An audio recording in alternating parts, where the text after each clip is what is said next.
ऊंची वल्लरी विराजमान मूर्धनि धगत धगत धगत ज्वलल ललाट पट्ट पावके किशोर चंद्र से खरे रति प्रतीक्षिणं मम मम मम। कांधे पर अपने कांवर रख कर, कांधे पर अपने कांवर रख कर बाबा धाम को जाना है। बाबा ओ बाबा, कांधे पर अपने कांवर रख कर, कांधे पर अपने कांवर रख कर बाबा धाम को जाना है।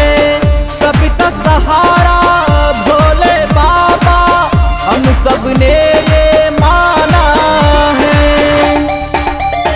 ओम नमः शिवाय, ओम नमः